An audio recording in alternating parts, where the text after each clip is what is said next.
Welcome, everyone, to another deep dive. I want to start today by asking you, the listener, to conjure up a very specific, universally agonizing memory. Oh, this is going to be painful. It really is. So picture yourself sitting on your couch, right? You're watching a television show you've invested dozens, maybe even hundreds of hours into. You know the lore, you know the cast. Exactly. You know these characters inside and out. You know their quirks, their flaws, what they want out of life. And then, right before your eyes, the writers decide to just force two characters into a romantic relationship who have absolutely zero chemistry.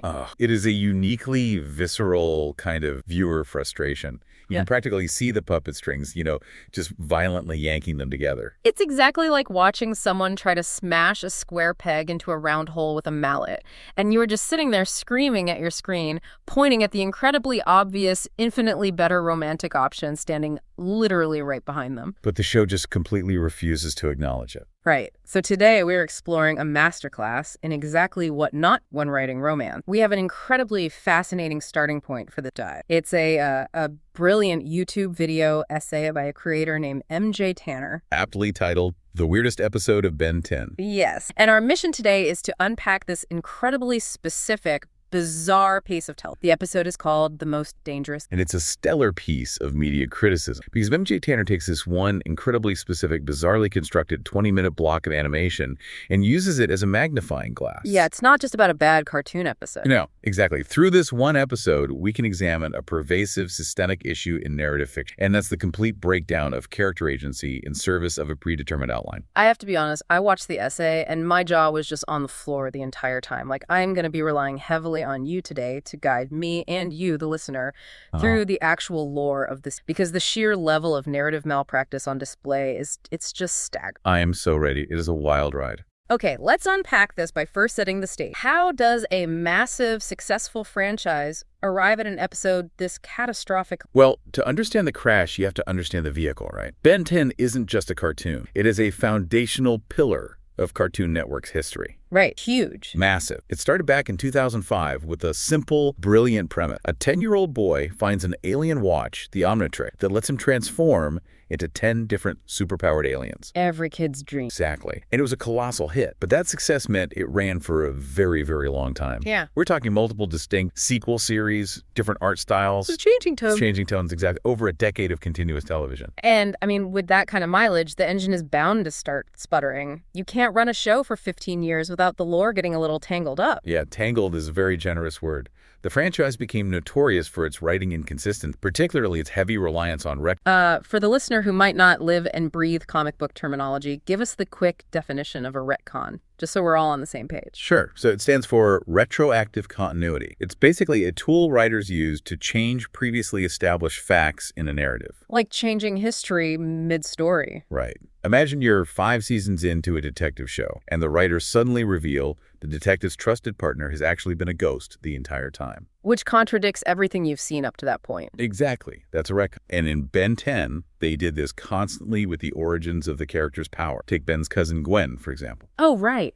She had magic originally. Yes. Initially, her powers were portrayed as straight-up magical. Then a later series retconned it so that she was actually part alien, and her magic was just alien biology. That sounds incredibly disorienting for a fan. Like, if the writers can't even commit to the fundamental building blocks of their own universe, like where the character's powers come from, how on earth are they supposed to handle something as delicate and nuanced as a slow-burn romance? Well, the frustrating part is that they did know how to do it. The writers weren't entirely incompetent in this arena. Really? Because everything we're about to talk about suggests otherwise. I know. But the show actually features a widely praised romantic arc between Gwen and a character named Kevin. Okay, so they had some successes. Yeah. Kevin started as a villain, slowly reformed, and his relationship with Gwen was built over seasons. They had friction. They had mutual respect. They grew together. It felt really organic. So they literally had the blueprint for a good romance right there in the writer's room. But when it came to Ben, the actual hero of the show, his love life was basically a rolling disaster area. A disaster area that was a massive, enduring point of contention for the fan base. And all of this historical baggage, all of these missteps and fan frustrations, they all culminated in the episode we are dissecting today, The Most Dangerous Game Show. The placement of this episode is what absolutely blows my... Correct me if I'm wrong, but this isn't some throwaway filler episode in the middle of a random season. No, not at all. Where exactly does this fit into the grand time? This is where the structural choices become truly baffling. This episode takes place in a series called Omniverse, which was the final iteration of the classic continuity before the entire franchise was completely rebooted. Right. Specifically, the most dangerous game show airs right before the massive multi-part universe-spanning series finale. So we are at the 11th hour. The clock is ticking down on an entire decade of storytelling. This is the moment you should be bringing deep emotional closure to characters. You think so? And instead, the plot of this episode is, well, I want you to describe it because I still can't believe it. The premise is that Ben is suddenly abducted and dragged onto a flamboyant, intergalactic, televised game show.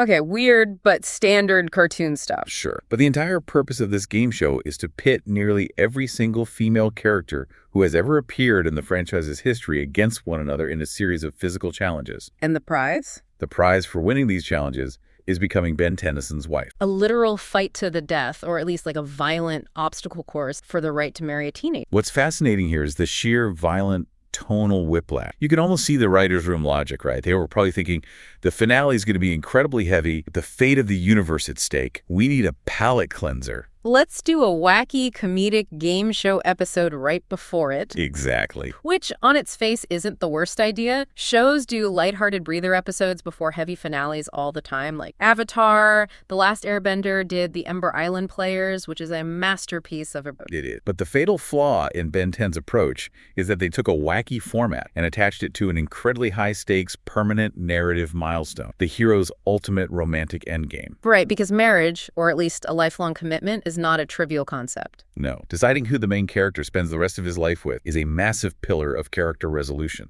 By executing this deeply important character choice through a farcical, unserious game show, they create this immediate dissonance. The audience doesn't know how to feel. Like, are we supposed to be laughing at the absurdity, or are we supposed to be deeply invested in who he ends up? You have both ways. I'm leaning toward laughing in horror, especially when we look at the initial roster of contestants. When I watched the essay, this was the moment I actually paused the video because I thought I had misheard it. Who is standing on the stage when the game show begins? To sell the visual gag that literally every woman in the galaxy wants to marry Ben, the animators populated the background with almost every female character model they had. Oh no. And that included Ben's biological mother. I need to sit with that for a second. His mother. Sandra Tennyson, standing there as a contestant, alongside his cousin Gwen. I'm trying to imagine the recording booth for this. I'm trying to imagine the storyboard artist drawing this. Ben actually has to speak up and complain to the alien game show host to get his own mother removed from the dating roster. It demands an inquiry into the fundamental judgment of the production. Obviously, it was intended as an exaggerated, grotesque joke about the thoroughness of the game show's abduction prop. The alien host just grabbed everyone. Yeah, but humor requires a baseline of reality to subvert. By putting his mother in a bridal lineup, even for 5 seconds, you instantly shatter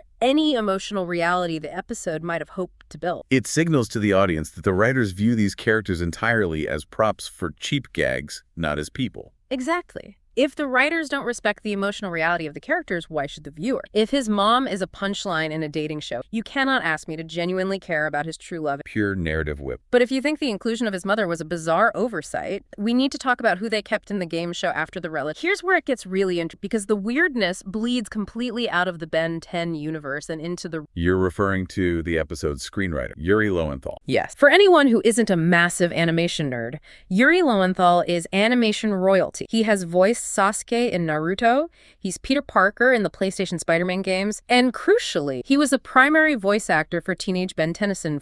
He was the voice of the franchise. And he is credited as the sole writer of this. It creates a fascinating psychological dynamic to analyze. Yeah. Stepping out of the vocal booth and into the writer's room is not a one-to-one translation of skills. I would argue it requires the exact opposite mindset. As an actor, your job is to fiercely protect your character. You have to find a way to justify everything they do so you can perform it authentically. You are their advocate. Right. But as a writer, you have to be their torturer. You have to view them objectively, expose their flaws, and understand how the audience is perceived. That is a brilliant distinction. And it seems that in this episode, Lowenthal, the actor, was perhaps too close to the character to see how unlikable Lowenthal, the writer, was making. Yeah, it really feels that way. We'll get to Ben's specific behavior shortly, but Lowenthal's blind spots are also glaringly apparent and how he handled the supporting cast. We mentioned Ben got his mom removed, but do you know who he actively left in the competition? Oh, I do. A character named Drew Saturday? Yes. I need you to explain Drew Saturday to the listener,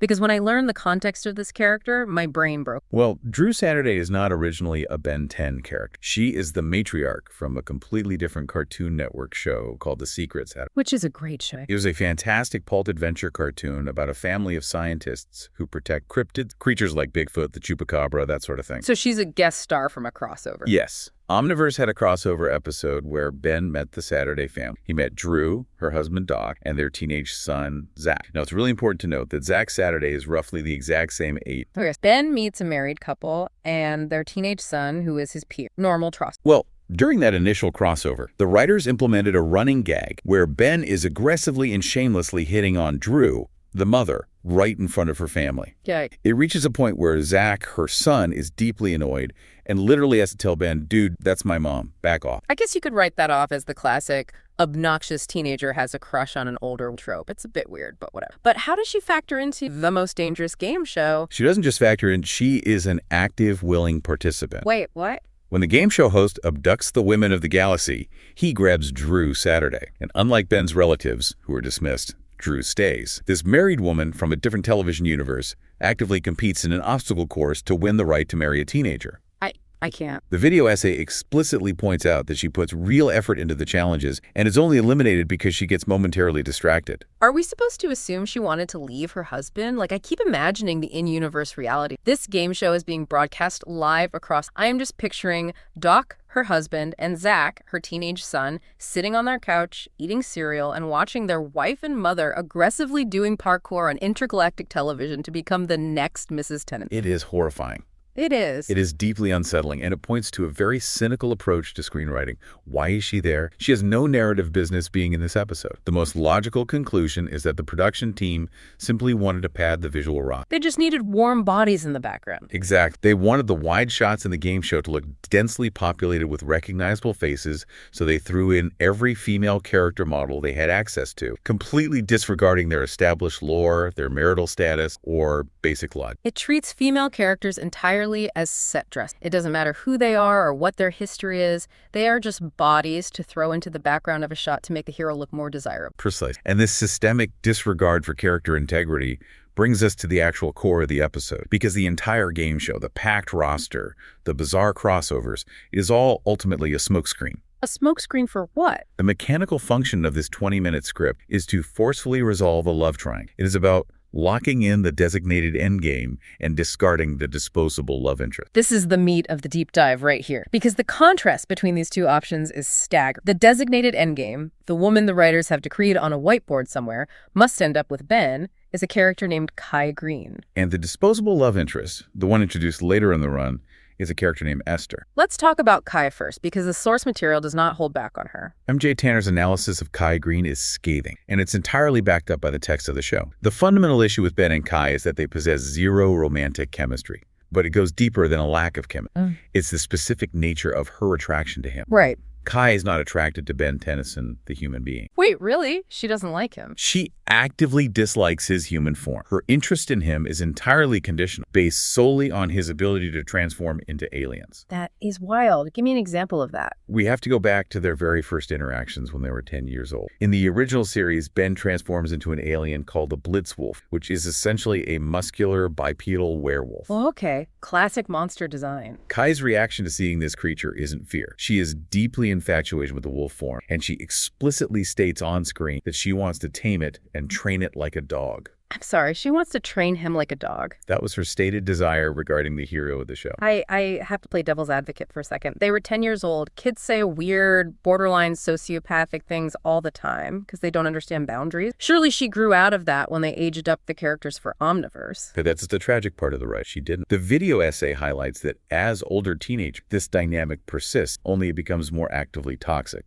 During battles, she will cheer enthusiastically for his alien form, treating them like a spectacle or a prized pet. But the moment he times out and transforms back into his regular human self, she berates, she actively hates on his real form. There is a quote from the source that literally made me win. Ben is having a moment of vulnerability. He looks at Kai and says, I thought you really liked. He looks back at him and says, well, that was before you turned back. Well, you. It is a devastating piece of dialogue. It is incredibly cruel. Imagine someone you have a crush on telling you straight to your face that they only tolerate you when you are wearing a mask and that your true, authentic self is a mask. How is an audience supposed to root? They aren't, naturally. Which is why the designated love interest trope can be so destructive. The writers decided early on that Kai was the endgame. But instead of writing scenes that built a foundation of mutual respect or shared vulnerability to justify that endgame, they leaned into this bizarre antagonistic dynamic. Mistake problem. Yes, mistaking constant bickering and conditional affection for romantic tension. It isn't tension, it's dehumanizing. She views him as an exotic creature to command, not a partner to share a life with. And what makes this so agonizing for the viewer is that the show simultaneously introduced an alternative who was infinitely better. Let's talk about Esther.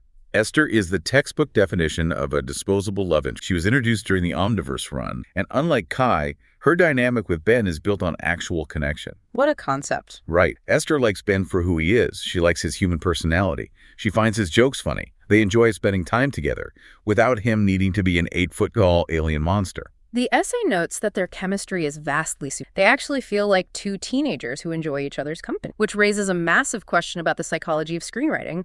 Why do writers consistently put so much charm, effort, and natural chemistry into a relationship they plan to throw away? It's a fascinating paradox, and we see it in television all the time. When writers are crafting the endgame couple, they feel the immense pressure of death. The writing becomes rigid because every interaction has to be important. So they force conflict. They force conflict to delay the inevitable hookup, which often makes the characters seem like they despise. But with the disposable love interest, the writers know the relationship is doomed. There are no long-term stakes, so they relax. They just let the characters talk. Exactly. They let them have fun.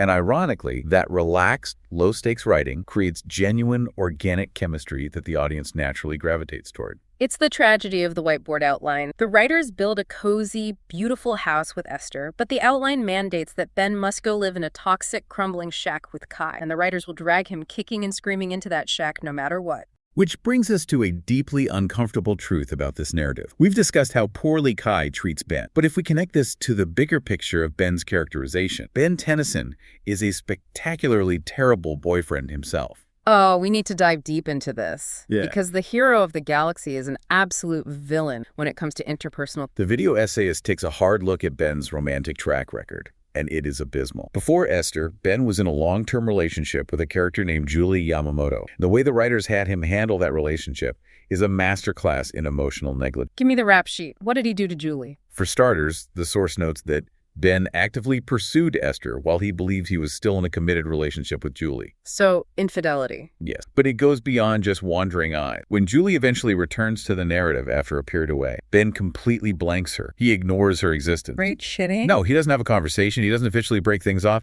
He just drops her the moment she is no longer immediately convenient to his narrative. It's the absolute worst kind of ghost. And what drives me crazy is how the show frames. There is this pervasive trope in media, let's call it the hero's path. We see narratives that constantly excuse poor, toxic, or cowardly behavior in male protagonists simply because their public, heroic actions are deemed more important. It is a very common narrative crutch. The implication is that because Ben saves the galaxy from Vilgax or stops a planetary invasion, his inability to be a decent partner is just a quirky, relatable flaw. He's got the weight of the universe on his shoulders. Of course, he forgot to text his girlfriend back. Exactly. But it creates this massive cognitive dissonance. You have a protagonist who will bravely dive headfirst into a laser beam to save a stranger, but who is entirely paralyzed by the prospect of sitting down with a girl and saying, hey, I don't think this is working out. He has the courage of a lion in battle and the emotional maturity of a gnat. And that specific emotional cowardice is the engine that drives his behavior in the most dangerous game. Throughout this entire insane televised competition, Ben's primary action is avoidance. He spends the entirety of the game show actively ignoring Esther. The woman who actually likes him, the woman who wants to talk, he is literally dodging her in the hallways of the game show set. Why? According to the analysis in the source, it is rooted purely in fear. Ben suspects that Esther wants to define their relationship. She wants to take it to the next level, or at least have a serious conversation about where they stand. And Ben is terrified of commitment. He is terrified of conflict. So instead of being a mature young adult, instead of just pulling her aside and saying, Esther, you're great, but I'm not ready for something serious, he acts like she's radioactive. The original video essayist uses a very specific, very accurate word to describe Ben in this episode. How? It is the perfect word choice, and his cowardice has consequence. Because he refuses to deal with his interpersonal issues, the tension just escalates, leading directly into the climax of the episode. And the climax of this game show is where the writer's contempt for these characters and their desperation to force the endgame becomes undeniably obvious. Oh, absolutely. Let's get into that final challenge. This is where the mask completely slipped. The game show comes down to the final two Kai, the mandated endgame, and Esther, the disposable. And the challenge is a simple race, but there is a catch. The rule is that neither competitor is allowed to use vehicles. It is designed to be a pure test of resourcefulness and adaptability. And the way the writers script the two women's responses to this identical obstacle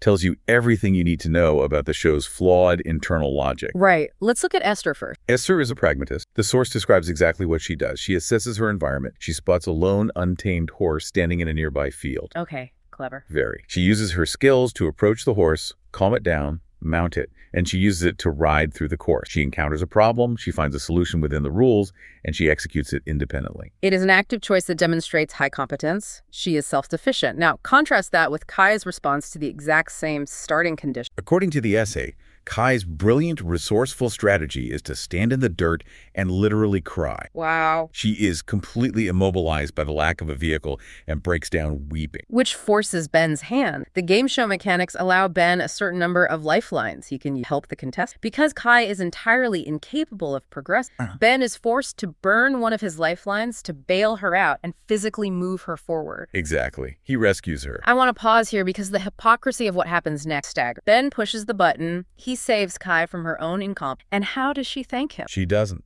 Instead, she turns to him and haughtily declares that she is not some damsel in distress who needs to be rescued. I'm sorry, what? She was literally weeping for a savior 10 seconds prior. It is a spectacular contradiction between the writer's intention and the writer's execution. The writer, Yuri Lowenthal, clearly wants Kai to be perceived as a strong, sassy, independent woman. Sure, that's the vibe they're going for. He writes dialogue for her, the not a damsel line, that signals independence. But he betrayed that intention entirely by writing her actions as help. You cannot claim fierce independence while actively relying on the male hero to push a button so you can finish a race. The essay notes that this bickering is supposed to read as playful. It's meant to be that classic screwball comedy banter, Han Solo and Princess Leia sniping at each other in the Death Star hallways. But Han and Leia were both incredible. Right. When Kai does it, after literally doing nothing to help herself, it doesn't come off as passionate banter. It comes off as deeply obnoxious, ungrateful, and childish. It makes Kai look delusional, Yeah. and it makes Ben look like an enabler for putting up with it. Meanwhile, you have Esther, powerfully galloping ahead on a horse she secured herself, proving in every conceivable way that she is a vastly superior partner and protagonist in her own right.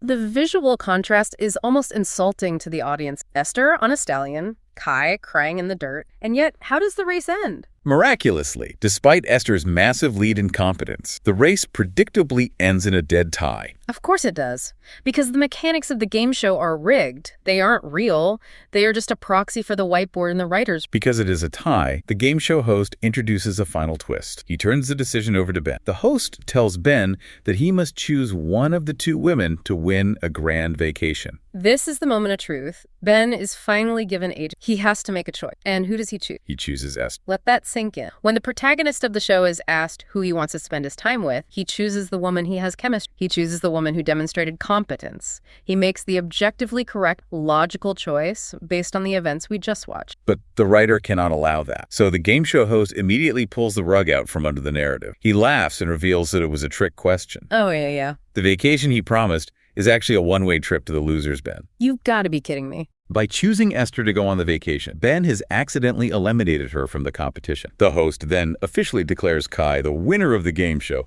and dubs her the new Mrs. Tennyson. So what does this all mean? Look at the sheer violence the writer just committed against their own story. Every single character in that scene has their agency completely stripped away to force this ending. Let's break down the layers of that narrative violence. First, you have Esther. She performed the best, she was the most resourceful, and she was the one Ben actively wanted. Yeah.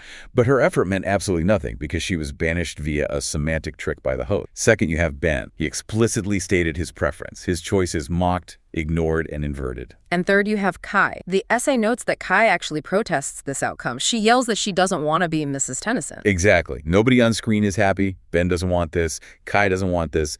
Esther is robbed. But the literal mechanics of the show, with the flamboyant game show host acting as the direct mouthpiece for the showrunner, forces the pairing anyway. It's like the characters are practically screaming, "We don't want to be together," and the writer is holding them like action figures, smashing their faces together, saying, "Too bad, the outline says you're getting married." It is the most egregious, transparent example of a forced plot I think I have ever heard of. It reduces living, breathing characters to absolute puppets. But we have to look at the aftermath. The dust settles, the rigged game is over. How do the characters react to this mandated reality? The resolution of these arcs provides the final, undeniable proof of the video essay's central thesis. Let's start by looking at how Esther handles her unjust elimination. After the cameras stop rolling, Esther finally manages to corner Ben. He can't run away anymore. And she drops an absolute emotional bomb on him. She calmly reveals that she has completely moved on. The contrast in emotional maturity here is the starkest in the entire episode. Ben has spent 20 minutes running away like a frightened child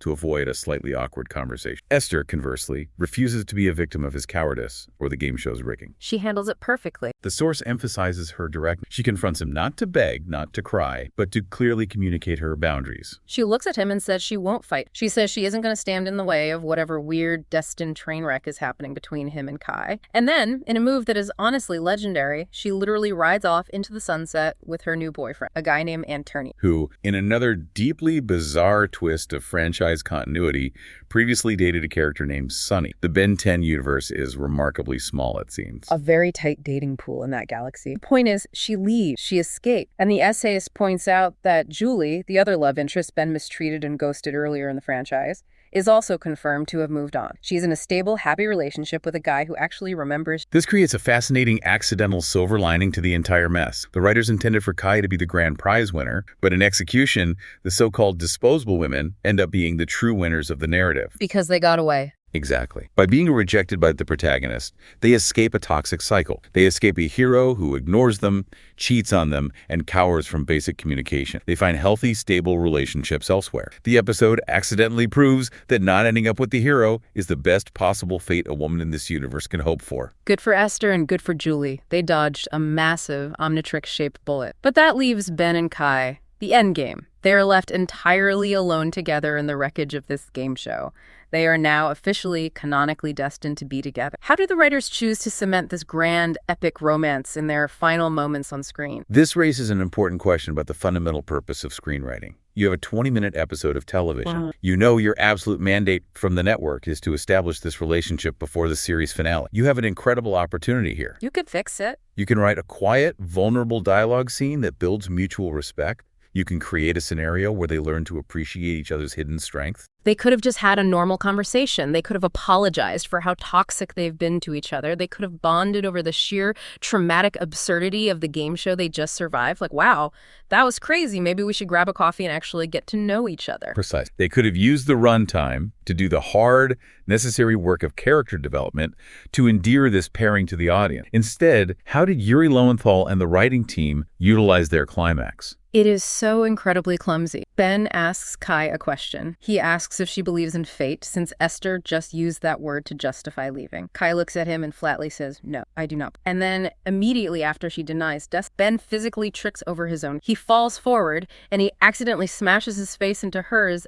A literal slapstick stumble into love. It is the cheapest, laziest writing trick in the book. It relies entirely on gravity rather than chemistry. It's the writer throwing their hands up in the air and saying, "Look, we don't know how to write romantic romance either. Just watch them fall over and kiss so It is the ultimate abdication of narrative responsibility. It is a total refusal to write a romance, opting instead to mandate one through physical comedy. The essayist M.J. Canner correctly identifies this as the definitive example of what not to do when writing a designated love interest. It's insulting. It leaves a terribly sour taste in the mouth of any viewer who is invested in these characters as people rather than plot devices. It is a masterclass in narrative dissonance. We are supposed to be cheering for the hero getting the girl, but instead we are giving a standing ovation to the supporting cast who managed to run away from him in time. If we synthesize everything we have unpacked today from this deep dive into the most dangerous game show, the overarching lesson for anyone interested in storytelling is glaringly clear. We are looking at a story that completely collapsed under the weight of its own structural mandates. Because of the whiteboard. Right. It is exactly what happens when writers are stubbornly married to a whiteboard outline, the designated endgame, but they accidentally write better chemistry, higher competence, and more likability